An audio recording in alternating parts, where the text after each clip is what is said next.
All right, guys, welcome back to the video. We got to talk about the whole entire San Francisco Airbnb situation. And you probably have heard a lot of stories that Airbnb and several of America's cities are just going downhill, but nothing is worse than the Bay Area. The overall tourism is down a lot. There's no more companies here, and it used to be like a lot of investors go to San Francisco for investment deals, but with so many companies moving their HQs out, you're seeing places like Austin, Las Vegas, and Miami becoming like the tech hubs at the expense of the Bay Area. It's not just San Francisco having companies moving out. Oakland's having companies moving out. You also have this whole entire tech strip down here.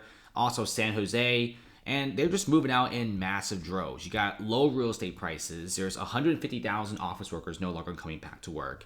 And if you look around, there's pretty much no more construction. San Francisco's Airbnb hosts are struggling to rent out their homes, especially people in San Francisco, especially the locals and outside investors, took advantage of the pandemic's 2020 0% interest rates. I mean, you could get like a 15-year mortgage back then for under 3%, which is unheard of. And a lot of people got like 30-year mortgages and stuff like that. So people took out insanely fat loans, not to mention many of these loans are unfixed, and they took a bunch of these loans out. And now guess what? The 30-year mortgage is going to 8% very, very soon, considering that we could be seeing another interest rate hike this year. And guess what? There's actually a real estate company, you do call it Hostwell, manages more than 40 short-term rentals in San Francisco. His calendar says that there's almost no bookings in July and August, which are supposed to be the months where San Francisco gets the most bookings. It's the summertime, right? Vacations. People go there for vacations. You're supposed to have a lot of investors going to San Francisco to invest. And the summertime is where people like to go, right? It's vacation time and you can't even rent out any units. That's crazy. But last year, the occupancy rate was 96%, which is insanely good. Which means like the only empty days are like maybe the occasional like Monday or the occasional, odd holiday here and there. But most of the time in San Francisco, it's very profitable to own a short-term rental. You make bank, right? The average salary for Airbnb hosts in San Francisco used to be almost $30,000 a year for one property. So if you own like 2 to 3 small properties, you're basically set for life. But now when you see people saying that they have 40 short-term rentals and most of the rentals are completely empty, that's some frightening stuff. And not to mention the biggest hotel in San Francisco, Park 55 Hotels and Resorts. This is like not a small hotel, guys. I could say this is probably the biggest hotel in San Francisco. It's literally like a massive skyscraper. Look at how big this is, right? Goes from here all the way to back there. This is a massive skyscraper, and this is supposed to host up to like 3,000 rooms. And guess what? This building just foreclosed. They pretty much said that there's basically no tours. They can't even pay their basic necessities like the interest rates, the mortgage, and the staff. If it's a building that went down in value, but they're renting out like 90% of the rooms, the owners will still be cool with it because they're generating positive income. But when like this massive hotel, the value goes down to like $300 million, they were just foreclosed on a $700 million loan. The $700 million loan is now defaulted. This building is given back to the bank, and the bank doesn't even want it. And they can't even get tourists and customers to this hotel because nobody's coming here. And it's really sad because if you check out the statistics, right? 2019's tourism was very, very hot. 2018 was very hot as well. You also had an inflow of a lot of tourists from China. There were 500,000 Chinese tourists from the mainland that came to San Francisco that spent over $1 billion on the city each year. Now, San Francisco is actually on the bottom of their list because they actually see how bad the city has deteriorated, which kind of sucks. I mean, even Los Angeles is getting more tourism from China than San Francisco. The key reason is conventional bookings are expected to fall. Okay, just everyday hotels, the bookings used to be like 664,000. Now it's at 427,000. And people are saying that next year is no better. The word of mouth is getting around that San Francisco, if you go there, your car is going to get broken in. And what's worse, nothing really big has happened to change it. It's just the same old every single day. So 427,000 bookings, we could be seeing it go down to maybe 200,000, even 300,000 bookings.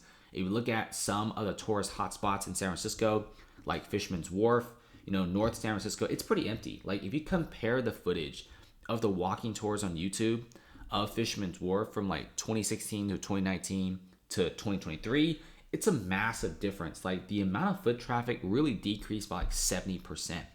And it's only going to get worse in my opinion. And you also have some of the biggest construction projects like the One Oak reportedly gone into foreclosure, and the 40-story skyscraper will probably not be built. And it's not just One Oak. Hayes Point is also canceling. This is another massive skyscraper here. And we're going to be seeing more and more of these massive towers and construction projects being completely deleted from the scene. And you also have just 3% of San Francisco restaurants have not experienced vandalism or property crime. This is wild, man. I mean, when I open a restaurant in a city for 30 days, the chances of my property getting graffitied or like somebody smashed my windows is like a 97% chance. You kind of see why so many restaurants are now moving out.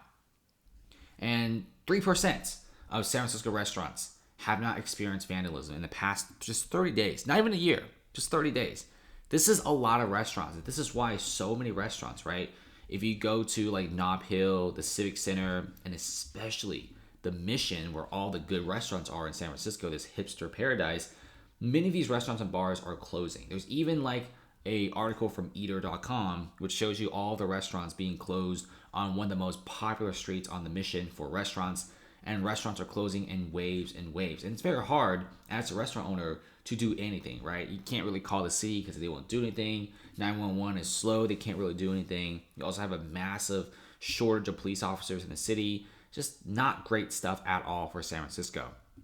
And like I said before, with more and more construction projects canceling, you also have scenes like this every single day, which basically is a massive turnoff for any sort of tourism. And you may think, oh, this is only restricted to certain areas of San Francisco. Not really. This is actually spreading. It used to be in the Tenderloin District. Now this is very common in places like Nob Hill, the Civic Center, etc. You also have blatant robberies everywhere. And it's a very common thing, right? I mean, at this point, you even have people robbing and shoplifting at CVS or Walgreens, and they don't even wear a ski mask because they're so confident.